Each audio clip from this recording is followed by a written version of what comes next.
Hello, everybody, and welcome to EduMatch Tweet and Talk number 30. Please follow along with us on our Google Plus live hangout on air at bit.ly/tweet talk 30, as well as on Twitter with the hashtag EduMatch. Speaking of EduMatch, if you want to be our featured person of the day, get all hooked up on Twitter, then just go to our website at edumatch.education, fill out the form, and we'll get you connected as a featured person of the day. So before we begin, I just wanted to give a huge shout out to DigSit Summit UK going on January 23rd in Bournemouth in the United Kingdom.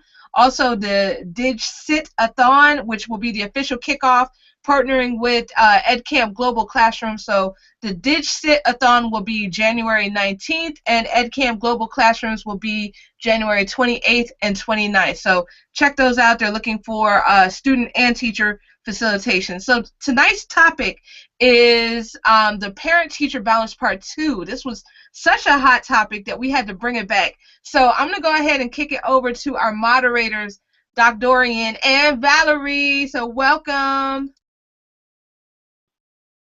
Hey everybody, how you doing out there? We have a full panel, and we want to make sure that everybody has a great discussion and an opportunity to participate. I am Dr. Dorian Lee Roberts Miller from Detroit, Michigan, and I am a teacher, a fifth grade teacher for Detroit Public Schools. I want everybody to briefly introduce themselves. We'll start with the co-moderator and just work our way down. Valerie, why don't you go ahead and let the people know who you are. All right, I'm Valerie Lewis, an educator here in Georgia, 10th and 11th grade, special education.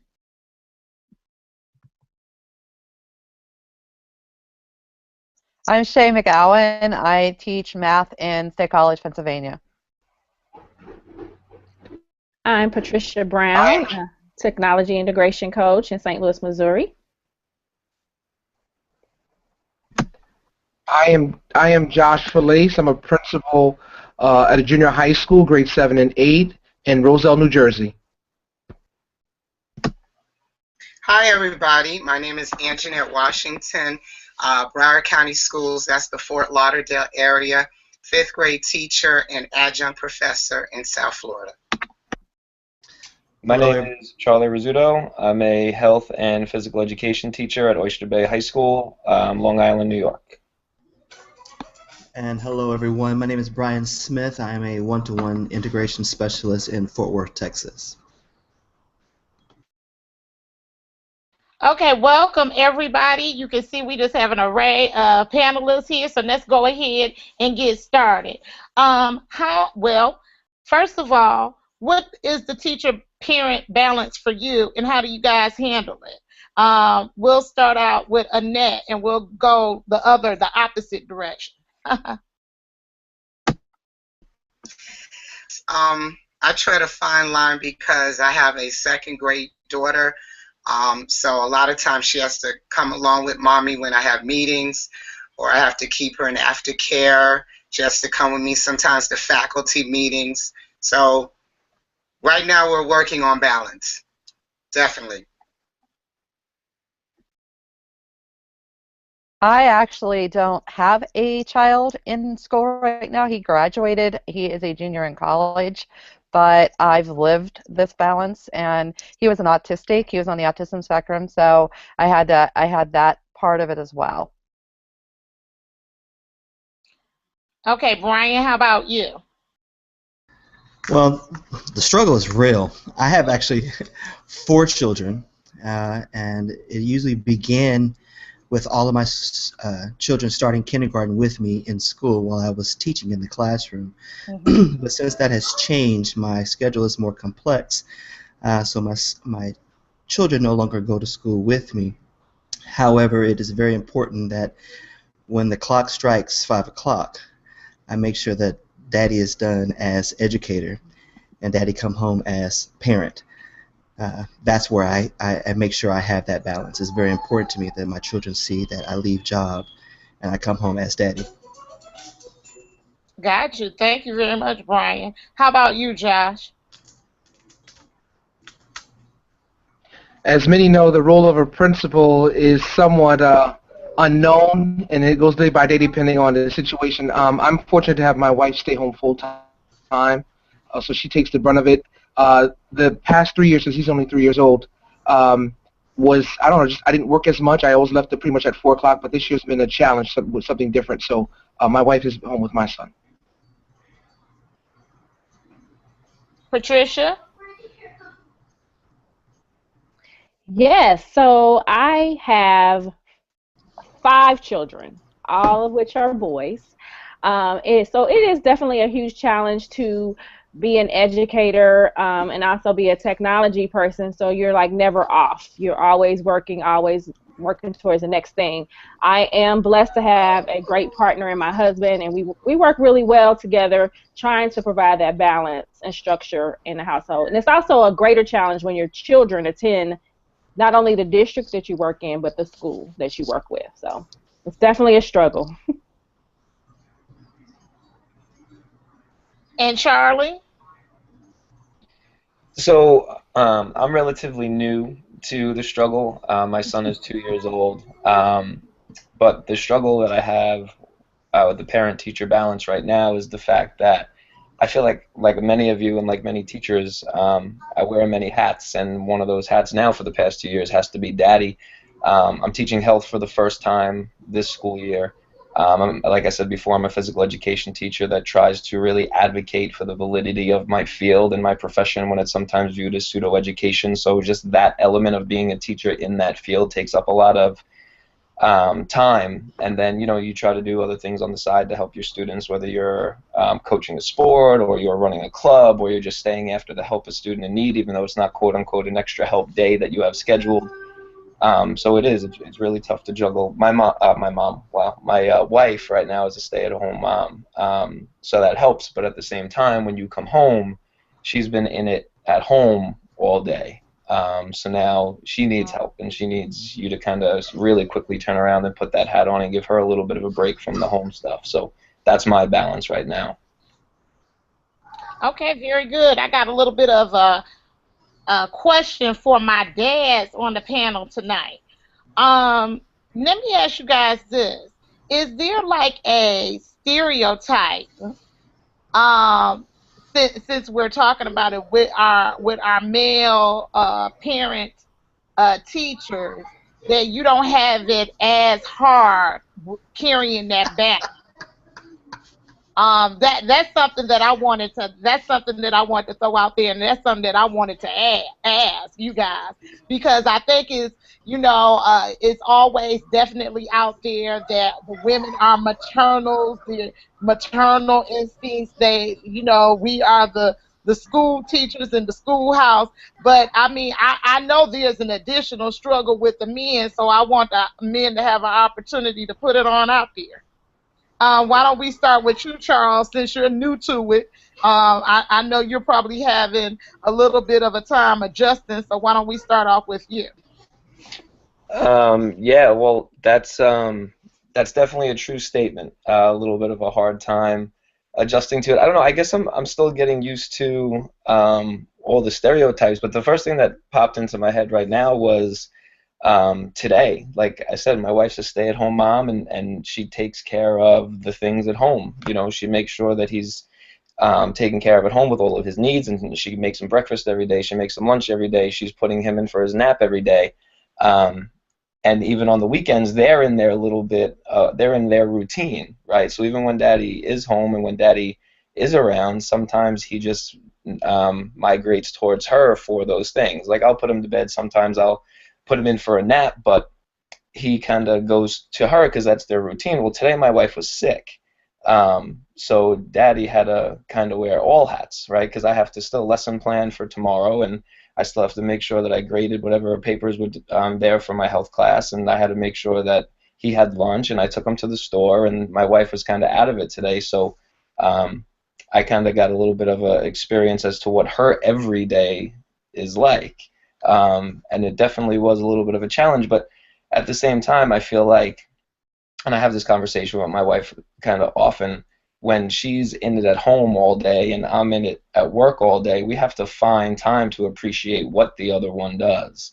because we kind of get caught up in our own worlds, and she's, you know, at home making sure everything's right, and I'm at work trying to balance the two, and we have to make sure that we take the time to appreciate the other one's role in this whole family dynamic, and me wearing two hats and her wearing a bunch of hats also at home, right? So she's kind of his teacher right now at home before he starts going to school, and the appreciation, the mutual appreciation for what the other one does is a big piece of this whole dynamic, I feel like. Thank you so much for sharing, Charles. And I know it's new, and I hope it helps that it gets a little bit easier, maybe, as you go along. I don't know. I'm 15. My son is 15 years old, so I'm at the high school time. Josh, let's start with you. Any stereotypes? Of course there are, but I think it falls on the person. Is it Philip? Right before me. My son is 3 years old. I'm sorry, Charles. Rizzuto. Yeah. Oh, Charles. Just like Charles right before me. My son is 3 years old, so I guess I could be considered fairly new also, and then even more so, like my wife and I were married for 10 years before having our child.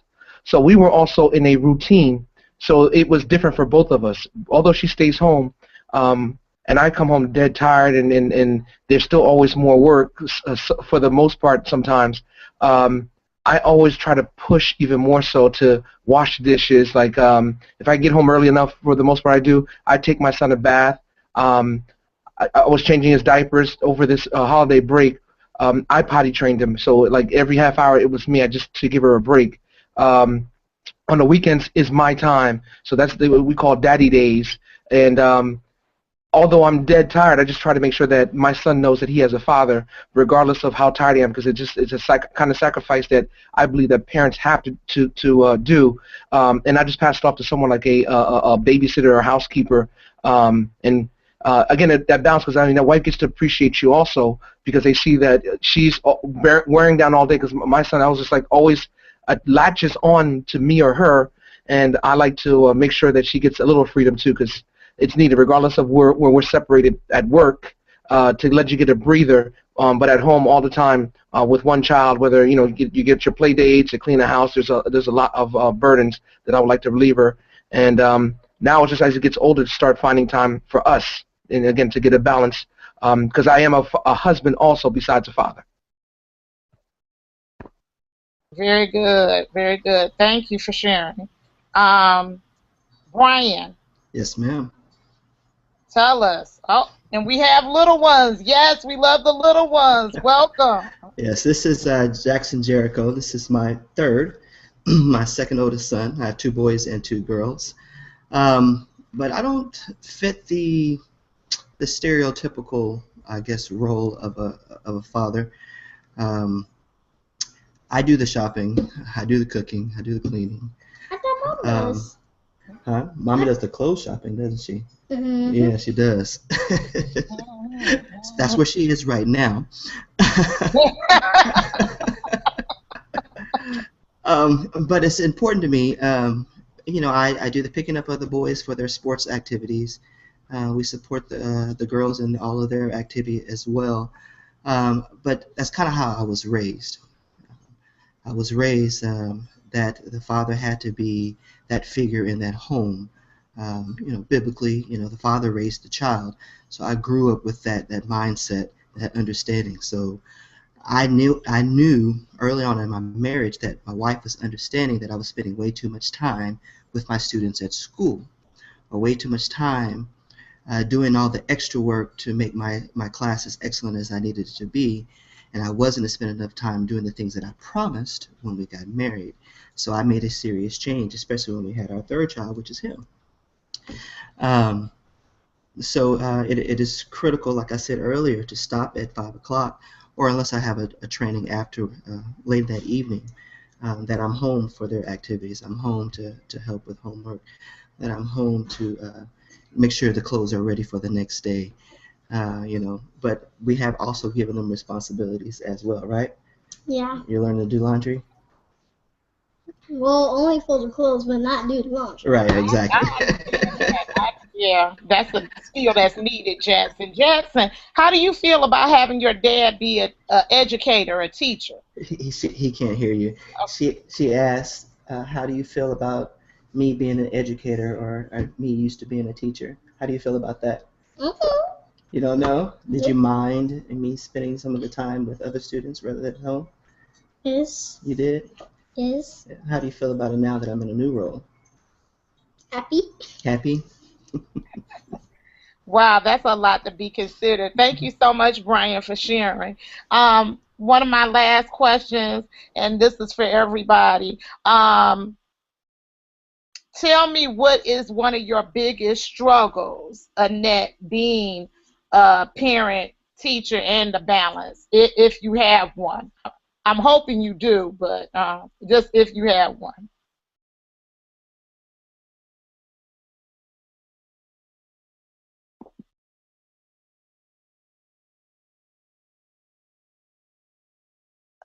Okay, I wasn't sure who was supposed to go first. Anyway, my biggest struggle was it's really hard for me to sit back and watch bad teaching. And and when I would see that with my son, for instance, my son had a teacher that just said, "Okay, what grade do you think you deserve?" And my son was always very hard on himself, being autistic, and that so he would always give himself C's and D's, and she would say, "Okay, well, that's what you deserve then." And that was really hard for me to sit back and watch that, and of course I didn't keep quiet, but so I think my biggest struggle is when I saw that my son's needs weren't being met in some ways. Thank you, thank you. How about you, Patricia? What do you think is one of the biggest struggles? I'd say I definitely would agree with SHAI with the struggle of, dealing with teachers. And it's especially difficult when they are also your peers or your colleagues and having to address certain issues and making sure that you're always professional, which I do, but it's sometimes hard to make sure you don't cross the line. Being in technology, I'm always looking for great instructional strategies with technology, and then when I don't always see that in the classroom, that definitely is difficult. It's also a struggle with dealing with, like I said, difficult colleagues, but also when my students are having, when my children may be having issues academically, just being able to push them, but also being able to balance that educator role and parent role and being in the building. And sometimes for me, what we've had to do is I've had to make my husband, not make him because he wants to be, but involve him more as it relates to how he interacts with the teachers and even administration, and making sure that I'm able to kind of step back a little bit, still give my feedback, but allow him to kind of stand, in the forefront to be able to address some of the needs. So that's definitely been one of the major issues, is dealing with colleagues and keeping it professional, not making it personal, and being able to give my kids what they need. Gotcha. Okay, and I'm going to leave it to my co-moderator to take it away.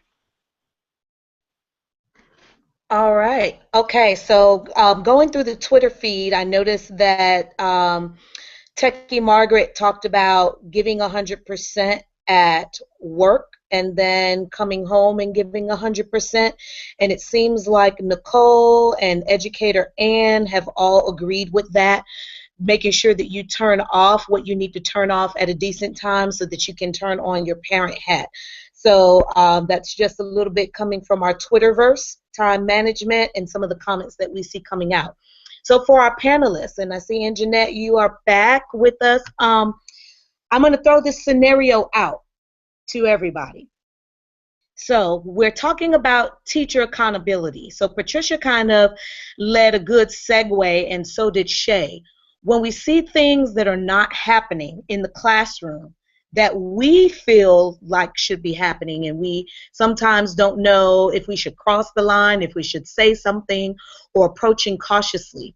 So in thinking about teacher accountability, how would you react? And this is whether you're wearing your teacher hat, your parent hat, or both.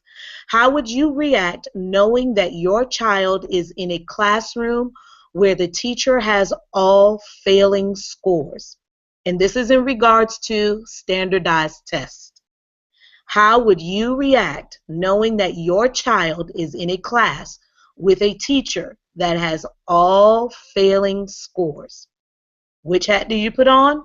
What do you do? So if anyone wants to jump in with that. I will. All right, Josh?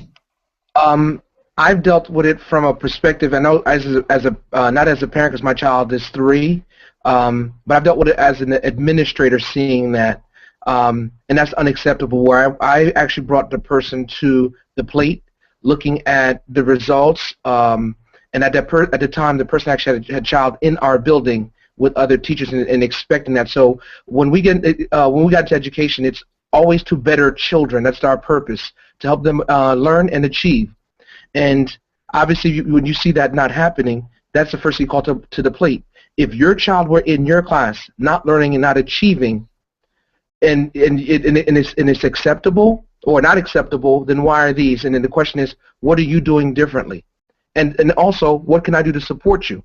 But if there's a chronic pattern, then again, this is where the accountability part comes on the administrator as well as the teacher. What are you doing as far as to help yourself with PD? Are you asking for assistance if it is just a little too much for you? Because again, as we all as parents will go, with my child, because when my wife and I discuss this all the time. When my child's in school, we're going to be on the teachers for him to make sure that he is going to get the best, that he does excel. But in addition to that, we're going to do some things outside of just the school day to support him beyond that also. But the main thing is call him to the plate, because again, if your own child was in your class, would you be doing what you do?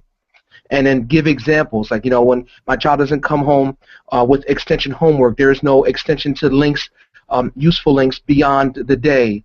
Over the holiday break, there's never any pattern as far as like supportive material to enrich the child. So all these are kind of examples. And then someone alluded already to the type of technology that's extending and pushing your child. If these kind of things don't exist, and not just in the classroom, but maybe even the school, that's where people need to actually step up to the board meetings and start fighting for not just for your child, but for your community. Okay, very good. Anyone else want to jump in on that scenario? What would you do? Which hat would you wear, or both? Okay, and Jeanette? For me, I probably first would want to find out what's going on with that teacher. Is there personal circumstances going on? What can I do, colleague to colleague, to support them first? Once that's established, then I probably would look at, as the principal said, do you need resources? What's going on with the extended activities for that class?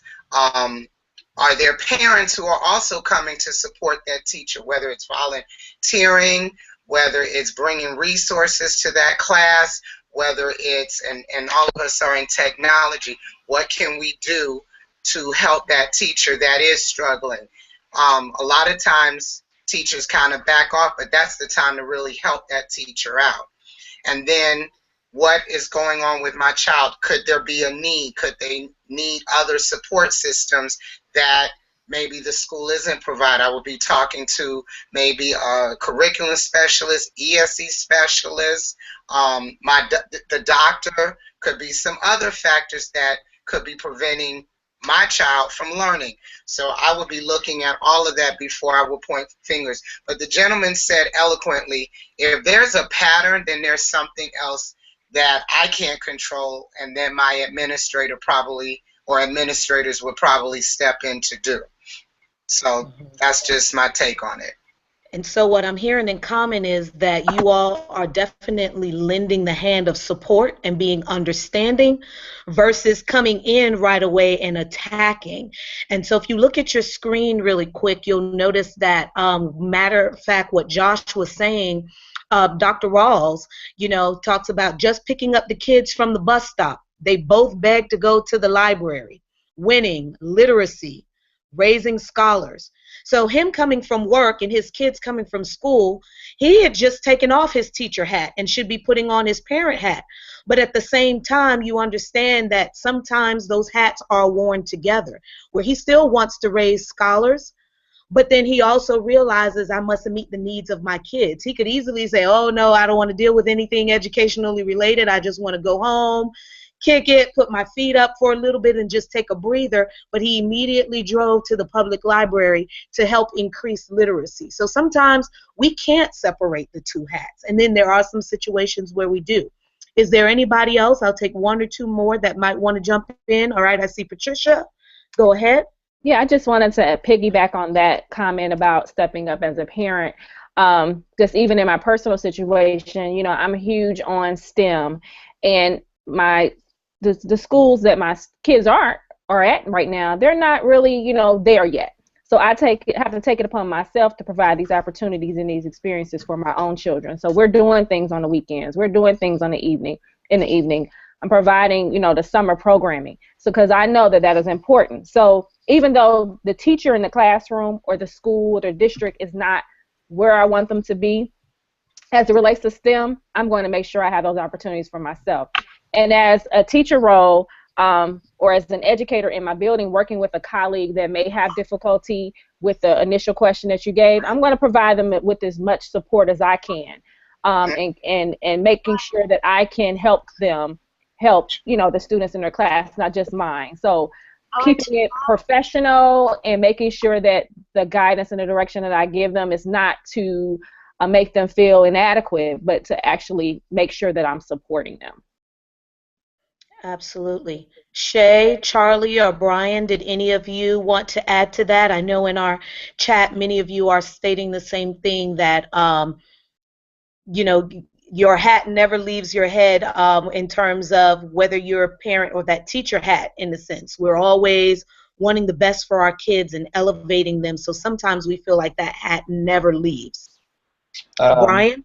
Oh, I'm sorry. I was Charlie? just Oh, no, that was Brian. Okay, sorry. I was just going to say that I've learned, you know, I have a wide range right now. I have a 14-year-old to a 5-year-old.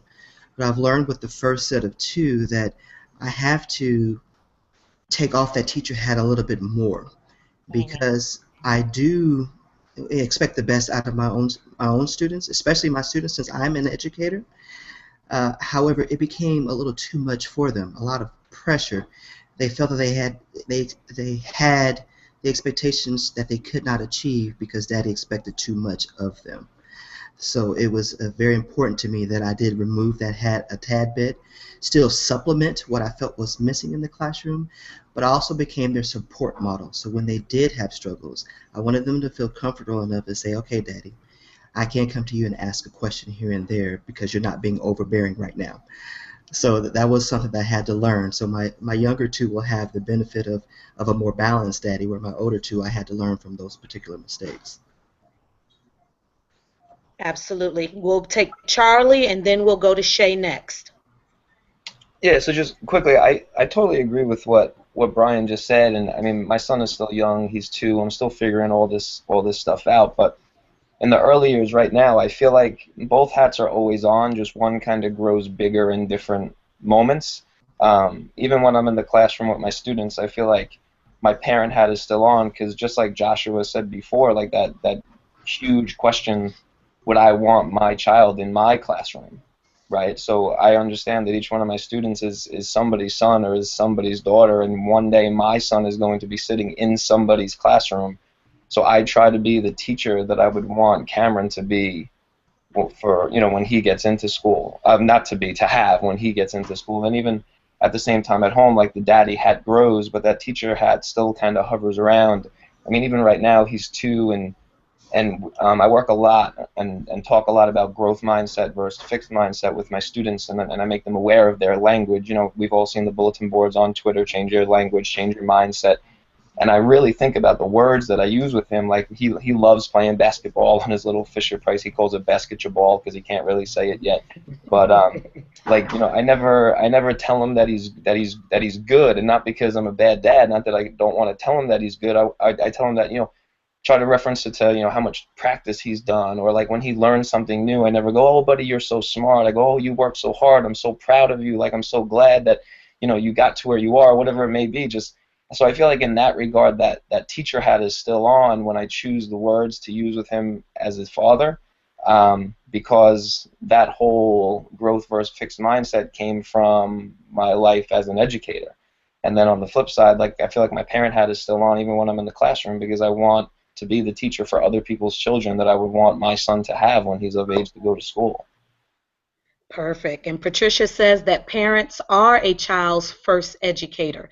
SHAI will let you jump in, and then Dorian's going to interview one of our little guests as well, and then we'll wrap this thing up. The only thing that I was going to add is that I think I'm a far better teacher because I'm a mother.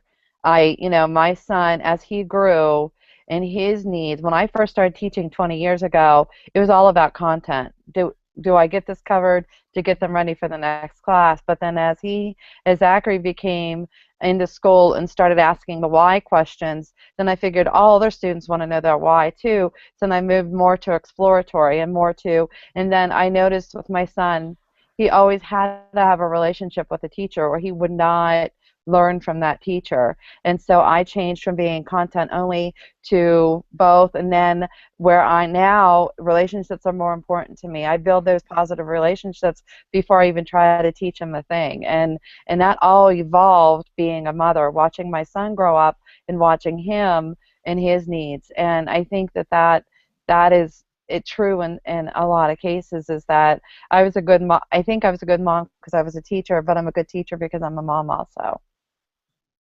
Exactly. And then Dorian, I'll let you take over Jada. And I know that we are coming down to the end, but when we think about that teacher-parent balance as well, I know Dorian and I were talking about situations and things that are going on in Chicago and Detroit, and even recently Margaret mentioned what's going on with PEIA in West Virginia. When we think about the government and health benefits being taken from teachers, or teachers being forced to not show up to school, they're going on strike. You function in a professional manner, but then at the same time you have to think about how these people are impacting your family. And so you have a couple of hats, and maybe some hats that need to come out of some bags somewhere that you want to put on. So when we're talking about this parent-teacher balance, the government doesn't realize how they impact not just us as educators and employees of a district or a system or a county, but they're not realizing the food that they're removing off of our tables at home and wearing that parent-teacher hat as well. So this is a big, big, big hot topic. So Dorian, I'm going to ping it over to you, and let's wrap this thing up. Caught it. All right, Jada. How are you, Jada? Jada is Anjanette's daughter, and I believe you're a second grader, correct, Jada? Yes. All right. How you like school?